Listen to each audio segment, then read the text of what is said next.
આજે શૈલેષભાઈ ડ્રેસવાળા કે જે શૈલેષભાઈ ડ્રેસવાળા નામથી જાણીતા છે એવા શૈલેષભાઈ ડીસાના છે. આજે એમના ત્યાં રૂબરૂ એમના ઘરે આવવાનો એક શુભ અવસર થયો.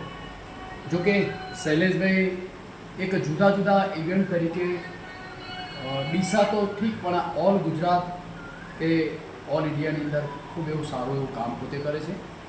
આજે પોતે એમનું તો પેલા વિશેષ એમનું પોતાનું પહેલાં હું એમનું એક નામ અને એમનો મોબાઈલ નંબર જાણી લઈશ. શૈલેષભાઈ, આપનું નામ પૂરેપૂરું શું છે?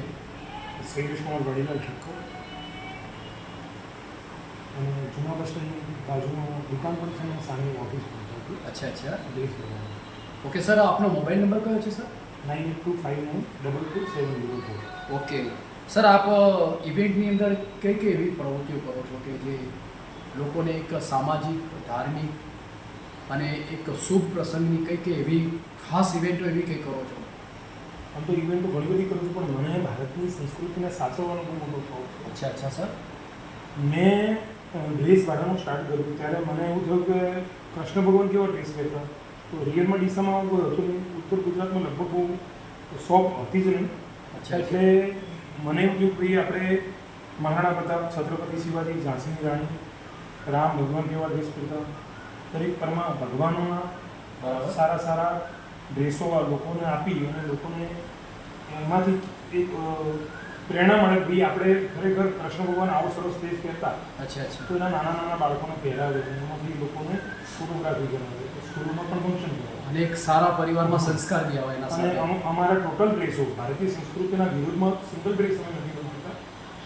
હા, પશ્ચિમી સંસ્કૃતિનો સિંગલ ડ્રેસ મારી પાસે દેખવા પણ અમારે, કારણ કે ચણિયા ચોળી નવરાત્રિની છે, લગ્નના સરારા છે, લગ્નની ચણિયા ચોળી, શેરવાની શોટ આવતો, તો પણ ભારતની સંસ્કૃતિને પૂરેપૂરું ધ્યાનમાં રાખીને અમે બિઝનેસ કરીએ. ખૂબ સરસ મજાની વાત કરી શૈલેષભાઈએ કે ભારતીય સંસ્કૃતિને ધ્યાનમાં રાખી અને પોતે ડ્રેસોનું જે કામ કરે છે ભારતીય સંસ્કૃતિના મધ્યમાં રાખીને જ કામ કરે છે.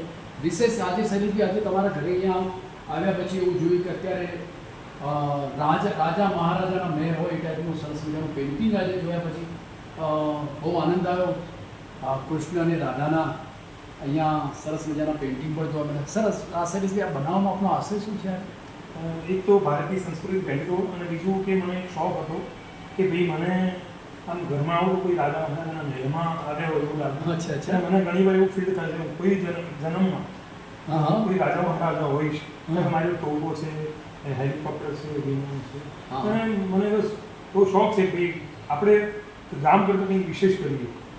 બરાબર. અને લોકોને આપણામાંથી કંઈક પ્રેરણા મળે, ભાઈ આવું ખરેખર કરે ઘરમાં, અને મજા આવે, આવનાર મહેમાનો આવે, કોઈ ગેસ્ટ આવે તો બી ખુશ થઈ જાય, ખરેખર વાહ કેટલું સરસ મકાન છે તમારું. અચ્છા. શૈલેષભાઈ એવી વાત કરી કે ભારતીય સંસ્કૃતિના મધ્યમાં રાખી અને મેં અમારા ઘરે અત્યારે એક રાજા મહારાજાના મહેલ હોય એ ટાઈપના મેં સરસ મજાના પેઇન્ટિંગ બનાવ્યા છે. લોકોમાં સારા એવા સંસ્કાર આવે એના ધ્યાનમાં રાખી અને સારા એવો ચિત્રાંકન કરાયું છે. હું તમને એક વિશેષ શુભેચ્છાઓ પાઠવું છું કે આપ એક ભારતીય સંસ્કૃતિમાં ધ્યાનમાં રાખીને ખૂબ સરસ મજાનું કામ કરો છો. ખૂબ ખૂબ અભિનંદન. Wish you all the best luck. ખૂબ અભિનંદન.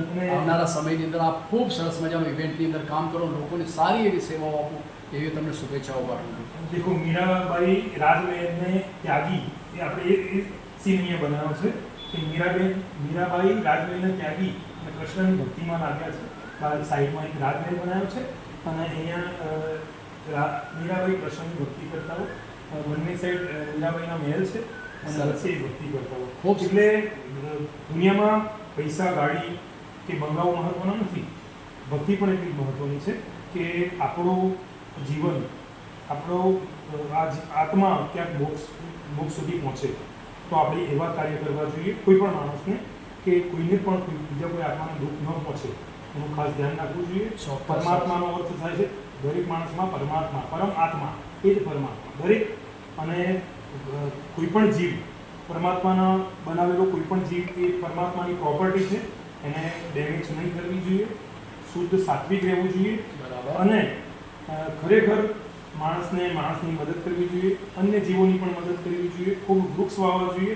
અને તમારામાંથી મને પ્રેરણા મળી છે, બેટી બચાવો અને વૃક્ષ વાવો. અરે વાહ, ખૂબ સરસ મજાની વાત કરી. છેલ્લે એમની વાત કહી કે એમને પર્યાવરણની પણ વાત કરી, સામાજિક વાત કરી, છેલ્લે એમને પણ બેટી બચાવો બેટી વધાવો એ સૂત્રને સાર્થક કર્યું એ પણ એમને ખૂબ સરસ મજાનું એવું ઇનોવેટિવ કામ પણ એક સમાજને પ્રેરણારૂપી કામ કર્યું છે. ખૂબ ખૂબ આભાર, ખૂબ પ્રગતિ કરો, મારી શુભેચ્છાઓ તમને છે. Wish you all the best luck. જય શ્રી રામ, જય શ્રી રામ.